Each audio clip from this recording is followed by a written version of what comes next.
マがまんまと大変を巻き起こしおったわ。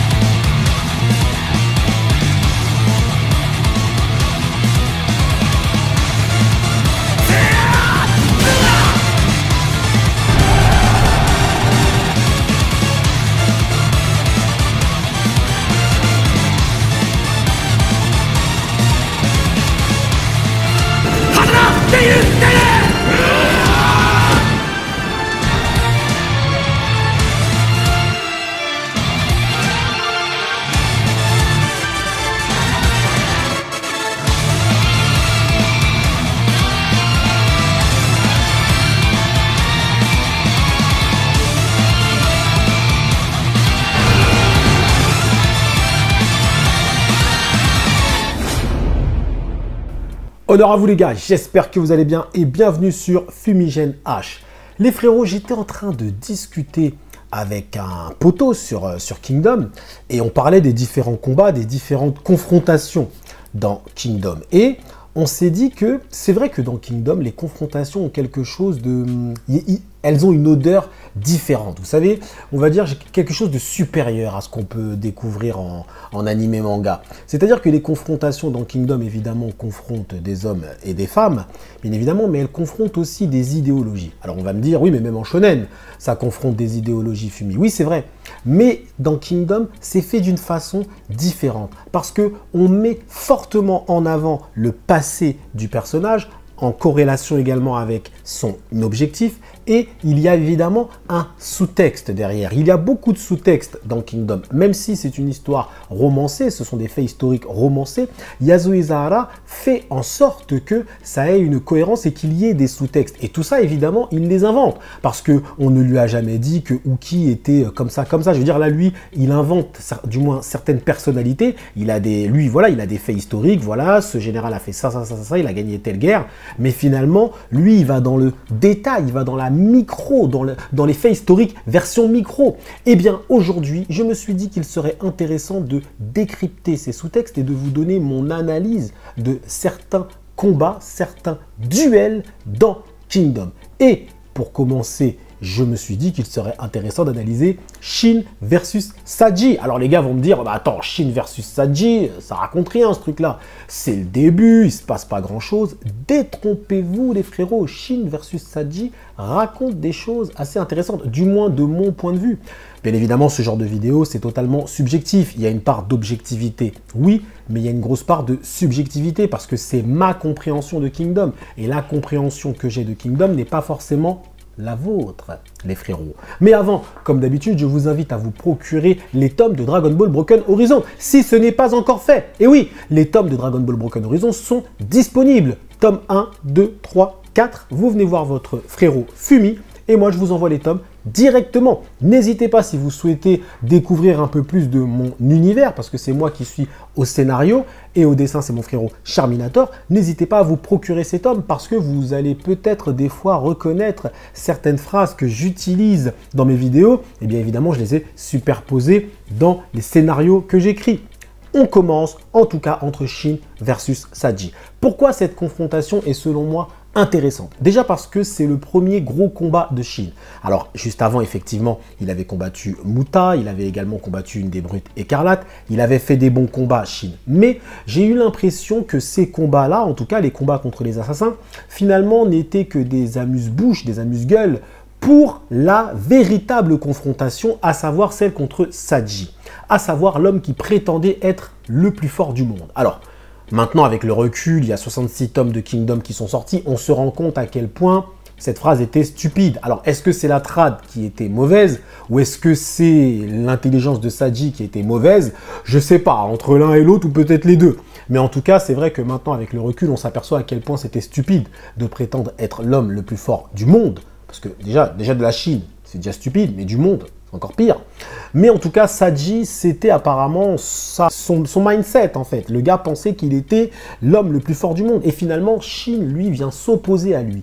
Pourquoi cette confrontation est intéressante? Au final, quand moi j'ai relu les tomes, parce que j'ai relu évidemment le tome Le Combat avec Saji avant de faire cette vidéo, je me suis quand même aperçu que Saji était un personnage qui n'avait pas vraiment d'émotion. C'est-à-dire qu'il était très stoïque, très froid, très cruel également dans son jugement et dans sa façon d'interpréter, très hautain, très arrogant, effectivement. Et j'ai eu cette impression que Saji était le genre d'homme qui ne rêvait plus. Je m'appuie également aussi sur ce qui s'est déroulé, vous savez, dans le Live Kingdom, parce qu'évidemment, ils sont un petit peu en lien. Et effectivement, Saji a été vendu dans le Live Action Kingdom comme un personnage qui ne rêvait plus. Et c'est vrai que lorsque tu le regardes, lorsque la façon dont Hara l'a fait, l'a décrit, l'a dessiné et tout, tu as l'impression qu'effectivement, c'est un personnage qui ne rêve plus. Et face à lui, il a le plus grand des rêveurs. Et oui, parce que tu as Sei évidemment en numéro 1 des rêveurs, mais en numéro 2, tu as Shin, un esclave qui veut devenir un grand général sous les cieux. Par conséquent, cette confrontation est intéressante parce que Saji, dès son introduction dans le scénario, finalement a déjà fini son arc narratif. Il pense être l'homme le plus fort du monde. Mais lorsque tu prétends être l'homme le plus fort du monde, c'est que tu es arrivé à la fin de ton objectif. Par conséquent, quand tu arrives dans le scénario, tu n'as déjà plus rien à raconter. Sauf que Shin, lui, il a tout à raconter.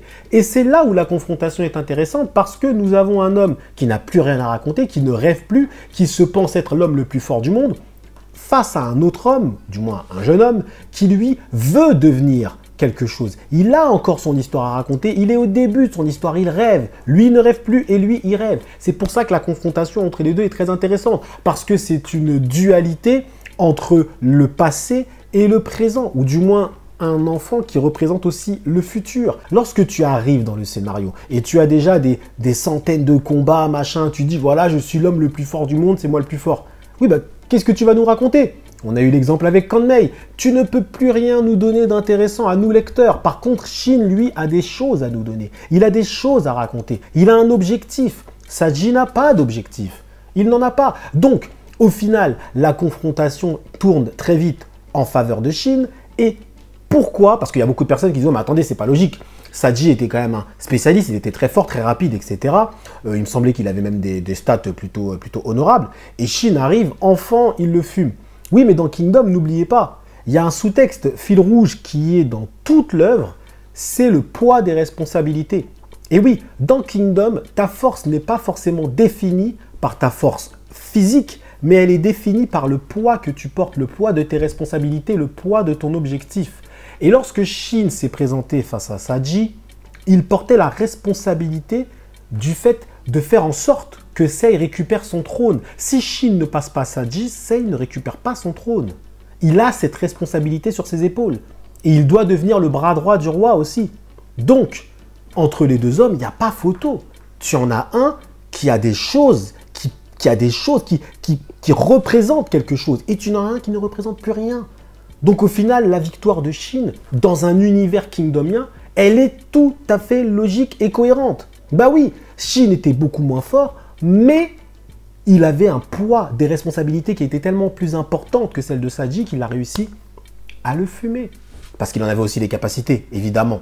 Voilà pour mon analyse. Shin versus Saji, l'homme qui ne rêve plus, qui n'a plus rien à raconter, qui finalement se pense être l'homme le plus fort du monde, face à l'homme qui veut devenir un grand général, qui est un rêveur, qui lui a encore des choses à raconter. De plus, on pourrait même se dire que l'objectif de Saji, du moins, Saji pense qu'il est l'homme le plus fort du monde, mais même ça, c'est un rêve. Nous, on le sait. Derrière, il y a Mubu, frérot, il y a des Kanmei qui sont là, il y a des Uken. Enfin, je veux dire, ne serait-ce que dans le même état, il y a Uki. Alors, il n'y a pas besoin d'aller chercher très loin pour trouver plus fort que Saji, hein, très clairement. Et même pas, je ne vais même pas chercher Uki, je prends du Kyu, clairement. Donc, on est face à un personnage qui est dans une forme de déréalisation. Le mec, il n'a même pas conscience de la réalité. En tout cas, voilà les frérots, voilà mon avis, mon analyse sur ce combat. Dites-moi si en zone commentaire, si vous voulez que je fasse d'autres confrontations, que je vous donne mon avis sur les sous-textes, sur ce que ces confrontations racontent. Parce que dans Kingdom, dites-vous bien quelque chose. Voir des combats, c'est bien, c'est beau, c'est violent, c'est badass. Moi, j'ai pas de problème avec ça, je kiffe. Mais c'est encore plus intéressant de voir ce que ces combats nous racontent derrière. Qu'est-ce que l'auteur a essayé de nous faire passer à travers cette confrontation? Parce que si on fait juste de la tape pour de la tape, eh bien ça sert à rien. Vous voyez ce que je veux dire? Ça nous donne Natsu versus Grey dans Fairy Tail.